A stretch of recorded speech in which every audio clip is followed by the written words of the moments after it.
आप लोग का स्वागत है एग्जाम प्रिपरेशन के नए वीडियो में। चलिए आज आप लोगों को प्रस्तुत है वर्ग 12वीं का चाइल्ड इज बॉर्न पार्ट 3, जिसमें आप लोगों को मैंने कहाँ तक बताया था यहाँ तक मैंने बता दिया है। पढ़ेंगे आप पैराग्राफ, आप लोग से पढ़ाएंगे यहाँ पे पैराग्राफ नंबर 6 और 7 पैराग्राफ हम लोग पढ़ने वाले हैं। तो चलिए, तो आप लोग को पता ही है कि जो जर्मन ग्रीर जो है एक फैमिलिस्ट राइटर है, यानी कि वह महिलाओं के बारे में ज़्यादा लिखती है। और उन्होंने पार्ट 2 में देखा कि महिला जो पारंपरिक सभ्यता यानी कि पारंपरिक परंपरा में वो फैमिली अफेयर होता है, जबकि यूरोप के देशों में बच्चे का जन्म जो होता है ना, वह एक इंडिविजुअल अफेयर होता है। वे ये भी बताने की कोशिश कर रही है जर्मन ग्रीर के पूर्व और पश्चिम के देशों में चाइल्ड बर्थ को लेकर जो कल्चर पेकुलियरिटी है ना, वह भी हमें बताने और समझाने की कोशिश कर रही है। तो चलिए आइए हम लोग इस कड़ी को आगे बढ़ाते हैं, देखते हैं क्या बोलता है child is born paragraph number 6 और 7 देखने वाले हैं। तो चलिए शुरुआत करते हैं यहाँ पे The woman who satisfies the longings of her peers by producing the child they are all anxious to see। Anxious का मतलब चिंताएं होता है, यहाँ पे उत्सुक, चिंता, ठीक, उतावला, ऐसे वगैरह होता है यहाँ पे। सेटिस्फाई का मतलब संतुष्ट करना, पूरा करना। लॉन्गिंग्स का मतलब होता है चाहत या लालसा। पीयर्स का मतलब होता है यहाँ पे समान उम्र के व्यक्तियों का कहा जाता है। प्रोड्यूसिंग का मतलब होता है उत्पन्न करना, जन्म देना। तो जर्मन ग्रीर कह रही है कि जो द वुमेन हु सेटिस्फाइज वह औरत सेटिस्फाइड द लॉन्गिंग्स, जो चाहतों को पूरा कर देती है, जो लालसाओं को पूरा कर देती है, ऑफ हर पीयर्स यानी कि अपने समकक्ष, अपने परिवार के लोगों को चाहत, वह परिवार के लोगों के चाहते को बच्चा, परिवार के लोगों की लालसा क्या होती है कि शिशु यानी कि एक चाइल्ड चाहिए। The women's who satisfy the longing her peers by producing the child they are all anxious to see. यह वह औरत, वह स्त्री, वह महिला जो अपने परिवार के लोगों को की चाहतों को पूरा कर देती है एक बच्चे को जन्म देकर। एंड जिस बच्चे को जन्म देते हैं ना, द चाइल्ड देयर और एंग्सियस टू सी, और उस बच्चे को देखने के लिए परिवार के तमाम लोग उसको देखने के लिए उत्सुक रहते हैं, बेचैन रहते हैं। जर्मन ग्रीर कहती है कि वह महिला, वह औरत जो अपने परिवार के लोगों को लालसा को पूरा करने के लिए बच्चे को जन्म देकर वह उनकी लालसाएं पूरा कर देती है, और उस बच्चे को देखने के लिए परिवार के लोग क्या रहते हैं, बहुत उत्सुक रहते हैं।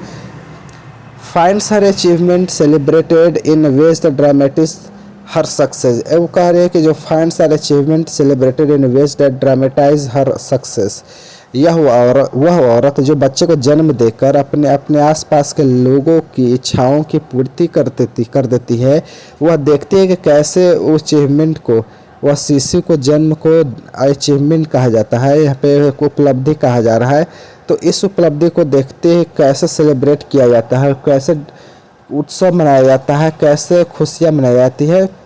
इन ways that dramatise her success, इस प्रकार के खुशियाँ मनाई जाती है कि इस प्रकार से उत्सव मनाया जाता है कि उसकी सफलता का एक ड्रामा बनाया, नाटकीय रूप दे दिया जाता है, यानी कि उसके नाटकीय रूप प्रदान कर दिया जाता है। तो चलिए समझेंगे यहाँ पे कैसे एक सिलहत्री वुमेन, एक बंगाली वुमेन एक बच्चे को जन्म देती है, और कैसे उसके दिए गए बच्चे का जन्म को लेकर उत्सव मनाया जाता है, कैसे उस उत्सव को नाटकीय रूप दे दिया जाता है। आइए हम लोग समझते हैं। एमंग ग्रीर कहते हैं कि if a girl is lucky under the parents alive, ये कहते हैं हम if a girl is lucky, ये कह रही है कि जो लड़की भाग्यशाली होती है, and her parents are live, शादी के बाद लड़की के माता पिता जीवित होते हैं तो लड़की भाग्यशाली होती है। क्यों भाग्यशाली होती है समझिएगा। She goes her mother's house for the last few months, वह अपने माता के घर जाते हुए अपने मायके जाती है। For the last few months of her pregnancy, और प्रेगनेंसी के मतलब गर्भावस्था के about a few first 3 months of the baby's life, यानी कि ग्रीर कहते हैं कि वह जो सचमुच में जिसके माता पिता जीवित होते हैं वह भाग्यशाली होती है। और she goes to her mother house, वह अपने माता के घर जाती है। For the last few months of her pregnancy, और अपने गर्भावस्था के अंतिम कुछ महीनों में। And about the first 3 months of the baby's life, और अपने शिशु के जन्म के लगभग प्रथम 3 महीनों के लिए वो अपने माता के घर चली जाती है। फिर से समझिएगा दोस्तों, यहाँ पर जो लड़की गर्भवती होती है वह अपनी गर्भावस्था के अंतिम कुछ महीनों में अपने बच्चे को जन्म के प्रथम 3 महीनों के लिए अपने माँ के घर चली जाती है। There she gets a lot of love and care. There का मतलब तो वहाँ सी गेट्स यानी कि lot of, there she gets lots of love यानी अपने मायके, अपने पिता के घर, अपने मायके, she gets a lots of love and care. अपने मायके जाने पर लड़की को बहुत ज़्यादा प्रेम मिलता, बहुत ज़्यादा स्नेह मिलता, बहुत दुलार मिलता है, बहुत लाड प्यार मिलता है। ये सब सी इज आस्क्ड व्हाट, उस गर्भवती महिला से पूछा जाता है what would you like to eat, क्या खाओगे, व्हाट डू यू फैंसी, क्या मन कर रहा है, क्या इच्छा कर रहा है, क्या खाना पसंद करोगे। इस प्रकार के चीज़ें उस लड़की से पूछी जाती है। All the time she is looked after. All look after का मतलब है देखभाल करना, ख्याल करना। ऑल द टाइम 24 घंटा 24/7 घंटा उनको क्या किया जाता है, देखभाल किया जाता है। सी इज लुक्ड आफ्टर। सुबह शाम तक उसके मायके के लोग उसके परवाह करते हैं, उसके देख रेख करते हैं, उसकी चिंताएं करते रहते हैं, उसकी सेवा सत्कार करते रहते हैं। The whole matter of pregnancy is one of the celebration. जो पूरी जो गर्भावस्था होती है ना, 9 महीनों की जो पीरियड होती है ना, इट्स बिकम अ सेलिब्रेशन। एक प्रकार का उत्सव बन जाता है, एक प्रकार का जश्न का समय बन जाता है।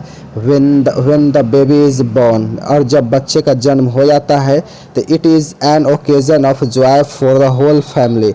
और ओकेजन का मतलब होता है अवसर, मौका, और होल फैमिली का मतलब होता है संपूर्ण परिवार। When the baby was born, जब बच्चे का जन्म हो जाता है तो it is an occasion of joy for the whole family.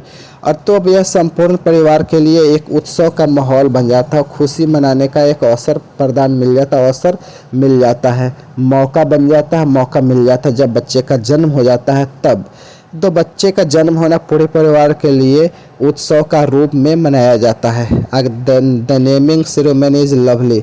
और नामकरण समारोह, यहाँ पे नेमिंग सेरेमनी क्या हो गया, नामकरण समारोह। The naming ceremony is lovely. और नामकरण समारोह जो बहुत ही प्यारा होता है, बहुत ही खूबसूरत होता है। It is held when the boy is 7 days old. और कब होता है, जब वह शिशु जब वह बच्चा 7 दिनों का हो जाता है तब उस परिवार के लोगों के द्वारा नामकरण समारोह का आयोजन किया जाता है। A new dress is brought for it.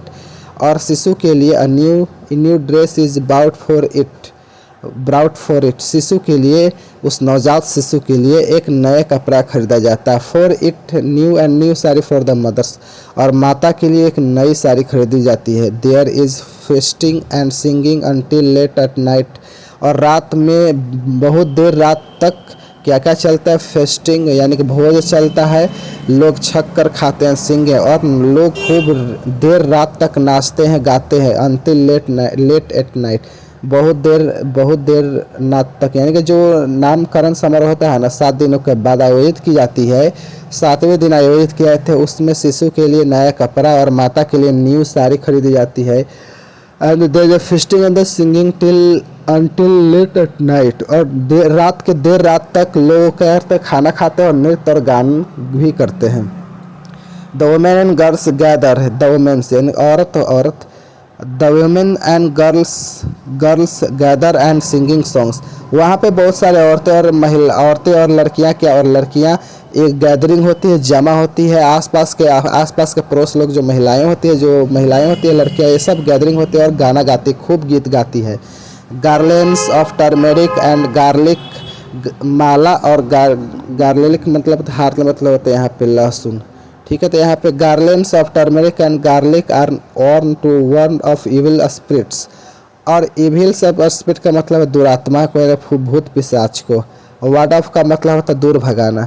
वह जो नई जो माता बनी होती है ना, garlics of turmeric and warm garlic, हल्दी और लहसुन का माला पहनाया जाता है टू वार्न एविल्स स्पिरिट्स। और जो बुरी आत्मा जो है ना उसके नज़र पर जच्चा और बच्चा पर न लगे, जिससे भूत पिशाच की नज़र जच्चे और बच्चे पर नहीं लगे, यानी कि बच्चा और माता को नहीं लगे, इसलिए उस माता को लहसुन और हल्दी का माला पहनाया। That is the name and name is cogen, इसलिए उसके 7वें दिन बच्चे का नामकरण हुआ। The ceremony is held for the birth Joy a boy और अ गर्ल, और जो बच्चे का जन्म होता है ना, उसके बच्चे का जन्म हो या लड़कियों का महिला हो, वहाँ पे सभी का समारोह किया जाता है। लड़की का जन्म हो तब भी यह समारोह होता है। Of course it is considered the better to have a better, बेशक कंसिडर्ड बेटर यानी कि अच्छा माना जाता है कि टू हैव अ बॉय, अगर लड़के का जन्म हुआ और पुत्र का जन्म हुआ तो ऑफ कोर्स उसको बेहतर माना जाता है, अच्छा माना जाता है। But the birth of a girl is celebrated with the same Joy by the women in the family, लेकिन लड़के का पैदा होती है यानी कि लड़के का जन्म होने के जन्म को भी इस सेलिब्रेट यानी कि उस पूरे एकदम उत्सव पूर्वक मनाया जाता है, एकदम खुशियों के साथ मनाया जाता है, उसी खुशियों के साथ मनाया जाता है जिस खुशी के साथ बच्चे का जन्म होता है उस समय उसी जोशो खरोशों के साथ पुत्री जन्म पर भी आनंद को, पुत्री के जन्म पर भी इस प्रकार के उत्सव और इस प्रकार सेलिब्रेट किया जाता है। Wife the women in the family, परिवार के महिलाओं के द्वारा लड़की के जन्म को भी इसी प्रकार से सेलिब्रेट किया जाता है, उसी उत्साह के साथ खुशी का, जिस उत्साह और खुशी के साथ पुत्र के जन्म को सेलिब्रेट किया जाता है। बी सिट टुगेदर ईटिंग पान एंड सिंगिंग, हम लोग एक साथ सारे स्त्रियाँ एक ही साथ बैठते पान खाती हैं और गीत भी गाती है। Some of us might be young unmarried girls, और जितने भी महिलाएं एकत्रित होते हैं जो गीत गाती है पान खाती है ना, वे सम ऑफ द कुछ लड़कियां क्या होती है यंग होती है और कुछ कुंवारियां होती है यानी कि जिनकी शादी नहीं हुई होती है। अदर्स एज लेडीज ऑफ 40 और 50, और कुछ ऐसी महिलाएं होती है जिसमें कि उनकी उम्र 40 और 50 साल की उम्र की होती है, वहाँ पे उपस्थित रहती है, जो क्या करते हैं गीत गाते हैं। शादी नहीं हुई तो ये भी क्या करते हैं एक साथ बैठकर पान खाते हैं और गीत गाते हैं। देयर आर सो मेनी, मानाता है यहाँ पे आप लोग देखेंगे साफ यहाँ पे देखेंगे तो आप लोग को दिया गया there are so many jokes, और बड़ी हंसी मजाक होते हैं वहाँ पे एक साथ बैठकर। आप लोग भी देखे होंगे उत्सव में जहाँ पे एक उम्र के लोग और समान किस्म के लोग 50 से 60 200 एक इकट्ठा होते हैं तो कितना मज़ा आता है। यहाँ पे there are so many jokes, हंसी मजाक भी होती है। सो मच लाफ्टर, बहुत सारे हंसी भी होती है। लाफ्टर का मतलब हंसी, खूब हंसी मजाक होती है। पीपुल लुक सो फनी, और ईटिंग पान एंड सिंगिंग, पान खाते हुए लोग, पान खाकर गीत गाते हुए लोग बहुत फनी दिखते हैं। फनी का मतलब हास्यजनक दिखना। पान खाते हैं तो पान का हिस्सा उसके मुंह से बाहर निकल जाता है और उसके बाद लोग गीत गाते हैं, हंसी मजाक करते हैं, बड़े विचित्र दिखाई देते हैं, बड़े हास्यजनक दिखाई देते हैं। The men don't take much part, जो घर के लोग मेन होते हैं ना, वो पुरुष जो होते हैं ना, इन पर इस प्रकार के समारोह में डोंट टेक मच पार्ट, वे लोग ज़्यादा हिस्सा नहीं लेते, उनको भागीदारी नहीं होती है। They may come and have a look at the baby, वे आते हैं अपने बच्चे को देखते हैं। और एट द बेबी यानी कि वे लोग आते हैं अपने शिशु को देखते हैं। और but the singing the gathering together at night, लेकिन वो जो वहाँ पे गीत होता है, वहाँ पे नाच होते हैं, वहाँ पे नाच गाना होता है, वो लोगों का जमावड़ा होता है ना, इट इज़ ऑल वोमेन, ये सब महिलाएं होती हैं, ये सब महिलाएं नृत्य करती हैं, महिलाएं गीत गाती है और महिलाएं ही पान खाती है, सारे उत्सव का सेलिब्रेट करती है, मनाती है। और पुरुष सिर्फ आते हैं, शिष्य को देखते हैं और जाते हैं। The songs are simple songs which are rarely written down, ये जो गाने जो महिलाएं गाती हैं ना नामकरण समारोह में बच्चों के जन्म होने पर, ये बहुत ही सिंपल, बहुत ही साधारण गाने होते हैं, बहुत साधारण गीत होती है। Which are rarely written down, जो शायद ही कहीं लिखे जाते हैं, ये शायद ही कहीं किसी की किताब में इन गानों को पाएंगे। इन गानों को महिलाएं स्वयं गढ़ती है, स्वयं गाती है। आगे देखते हैं। They are about the lives of women of Bengal, और यह जो गाने होते हैं ना, बंगाल की महिलाएं के जीवन के इर्द गिर्द ही घूमते रहते हैं, उन्हीं के जीवन पर आधारित होती है, उन्हीं के जीवन पर दास्तान होती है जो महिलाएं इस गाती को गाती हैं। हम लोग दोस्तों यहाँ पे आप सब लोग पारंपरिक परिवार से आते हैं, अपने यहाँ शादी विवाह में बच्चों के जन्म के दौरान, नामकरण समारोह के दौरान बहुत ही जो महिलाएं जो भी गीत गाती है वह किसी पुस्तक में नहीं मिलते हुए अपने महिलाएं स्वयं गाती है, स्वयं रचना करती है, स्वयं गाती है, उनके ही जीवन के इर्द गिर्द वह जो गीत घूमते रहती है वही उसी महिलाओं को गाती है। तो यह कहानी बंगाल की है ही, लेकिन ये पूरे हिंदुस्तान के लागू होती है। 7 नंबर देखते हैं, paragraph number 7। Among the rewards of pregnancy in this case, और यहाँ पे अवार्ड्स का मतलब होता है पुरस्कार। Among the rewards of pregnancy in this case, इस प्रकार के मामले में गर्भधारण का जो पुरस्कार होता है ना, वो क्या होता है, is in many others is that women gets to home visit her mother and sister. जो गर्भधारण करने को जो पुरस्कार होता है ना, जो कई प्रकार के पुरस्कार होते हैं, कई रिवार्ड्स होते हैं, उनमें से एक क्या है, दैट वोमेन, वह लड़की gets to home go home, वह अपने घर जाने को मिलता है, visit her mother and sister, अपने माँ से मिलने के लिए, अपने बहनों से मिलने के लिए शादी के बाद उनके घर जाना पड़ता है। एक रिवार्ड है, एक प्रकार का इनाम है, एक रिवार्ड है। आगे देखते हैं यहाँ पे एक रिवार्ड है, यहाँ पे समझते हैं। जो गर्भधारण करने वाली महिला को वरदान प्राप्त है, वह घर जाना चाहते हैं, अपने माँ से मिलती है, अपने बहनों से मिलती है। The nostalgic tone of the description which is clearly tinged with rose.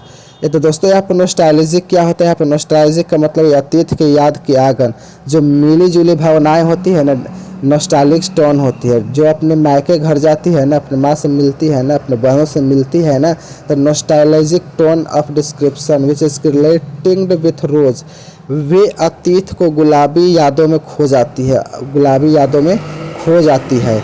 May be the product of the contrast this young women in finds England. ये कह रही है कि जो पारंपरिक समाज में स्त्रियों को शिशु के जन्म के दौरान, गर्भावस्था के दौरान जिस आनंद की प्राप्ति होती है ना, जिस देखभाल के उन्हें प्राप्ति होती है ना, जो लाड प्यार मिलती है ना, यह कॉन्ट्रास्ट होता है, विरोधाभास है।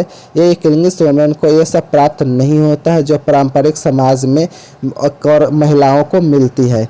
वह यहाँ पे दोस्तों एक और उदाहरण प्रस्तुत करती है, एंड एक रेयरिंग द चाइल्ड फॉर। यहाँ पे बांग्लादेश में जो लालन पालन, जो यहाँ पर रेयर का मतलब लालन पालन, जो बांग्लादेश में जो बच्चों का लालन पालन जो होता है कैसे होता है, वो ये उदाहरण देने जा रही है, जो यह अमृत विल्सन के बुक में भी दिया गया है। ठीक है, आइए देखिए हम लोग तो बांग्लादेश यहाँ पे समझते हैं। In Bangladesh children under the age of 5 और 6, बांग्लादेश में अंडर द एज ऑफ 5 और 6, जब 5 और 6 साल से कम उम्र के बच्चे होते हैं ना, are looked after by the whole family, उनके देखभाल का संपूर्ण परिवार के द्वारा, केवल माँ और बाप के द्वारा नहीं, वो परिवार के संपूर्ण यानी कि सभी सदस्यों के द्वारा बांग्लादेश में 5 से 6 साल तक कम उम्र के बच्चे को देखभाल की जाती है।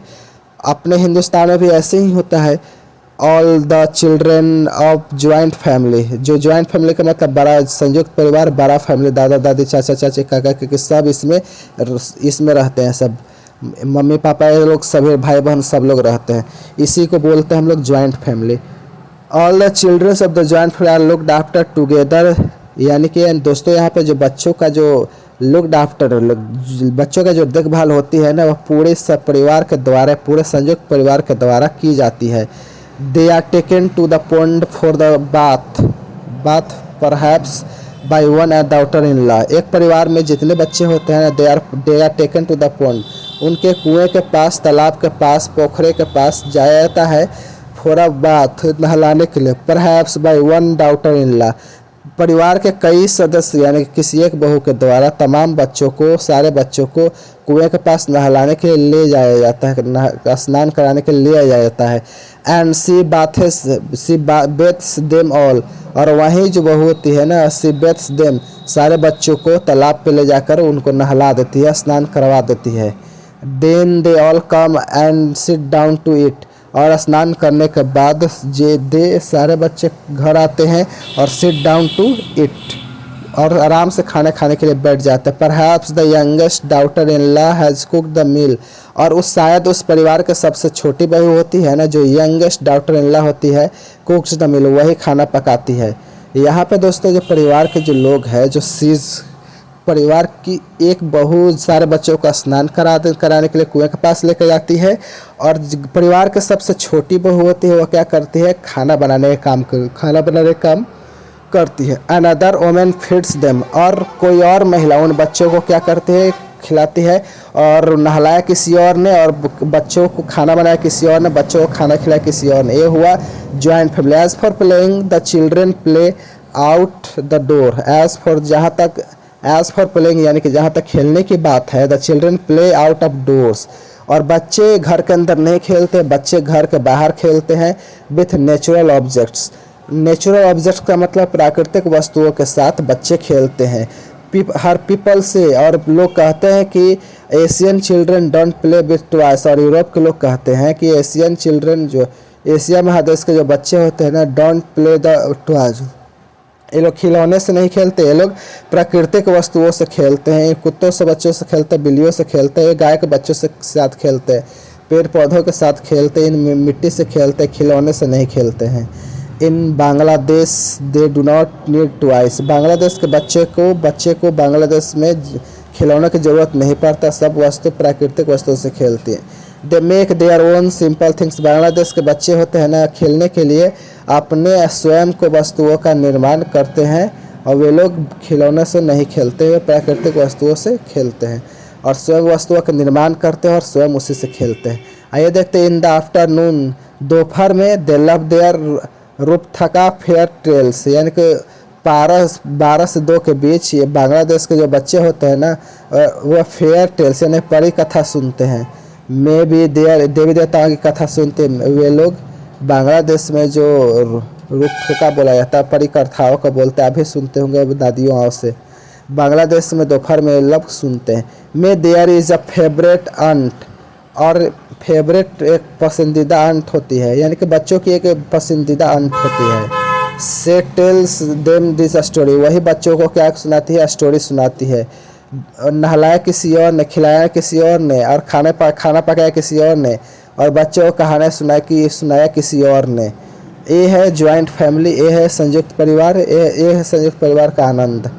बट इट नाइट, जब रात होती है ना, तो व्हेन दे गेट स्लीपी, जब बच्चों को नींद आती है, तो they always go to their mothers, माताओं के पास जाती है, and sleep in their embrace, और बच्चे जाकर अपने माता के बाहों में आलिंगन करना, बाहों में जाकर सो जाना। बच्चे दौड़े दौड़े अपने माँ के पास जाते हैं और अपने गोद में जाकर आलिंगन में उसके बाहों में जाकर समा जाते हैं। खाना यहाँ पे खाना किसी और ने बनाया, और खिलाया किसी और ने, नहाया किसी और ने, सुनाया कहानी सुनाया किसी और ने, और बच्चे रात को अब जब सोने की बात होती है ना, तो अपने माँ के बाहों में सो जाता है। But other women do help a lot, लेकिन अन्य जो महिलाएं होती है ना, डू हेल्प अ लॉट, और जो अन्य महिलाएं जो होती है ना, लालन पालन में बहुत सहयोग करते हैं। जैसे कि आपने सुना, in fact they have a such strong relationship, सचमुच में बहुत अन्य महिलाओं के साथ बहुत ज़्यादा स्ट्रॉन्ग रिलेशनशिप होता है, इतना मजबूत संबंध होता है, इतना प्यार संबंध होता है विद द चाइल्ड, बच्चे के साथ। It is not uncommon for them to be called big mothers and small mothers, उन महिलाओं को इसलिए कहना अनकॉमन नहीं होगा कि बड़ी माँ जो है बिग मदर, स्मॉल मदर छोटी माँ। जर्मन ग्रीड कह रही है कि जो लिखा है ना, अमृत विसल अपने पुस्तक finding a voice Asian women's Britain 1978 में छपा था, 25 नंबर पेज में साफ साफ दिया गया है। ठीक है, स्वीकार कर रही है कि एडमिट कर रही है। यहाँ पे बांग्लादेश के पारंपरिक समाजों में परिवार के लोग जो अन्य महिलाएं होती है ना, उनका बच्चों का संबंध ऐसा स्ट्रॉन्ग कैसे होती है कि इतना मजबूत संबंध होता है कि बच्चे को उन महिलाओं को बड़ी माँ से भी बड़ी माँ बोलते हैं और छोटी माँ कहकर पुकारते हैं। ये है संयुक्त परिवार, ये है आपका ट्रेडिशनल फैमिली, ये है आपका बहुत बड़ा फैमिली, है पारंपरिक फैमिली। तो आप लोगों ने देखा है कैसे हर बच्चे का जन्म, लड़का हो या लड़की, उत्सव का रूप सेलिब्रेट किया जाता है। तो आसपास के लोग भी इकट्ठा होते हैं, पान खाते हैं और खाना खाते हैं, नाचते हैं और गीत गाते हैं, और उसके बाद क्या कर जाते हैं, चले जाते हैं। यूरोपीय देशों में ऐसा बिल्कुल भी नहीं होता है, क्योंकि वहाँ पे चाइल्ड बर्थ एक इंडिविजुअल अफेयर है, और अपने पारंपरिक समाजों में बच्चे का जन्म इंडिविजुअल है, यानी कि सोशल अफेयर है। ठीक है, तो चलिए आप लोग सुनेंगे ऐसे अपडेट के साथ नेक्स्ट डे।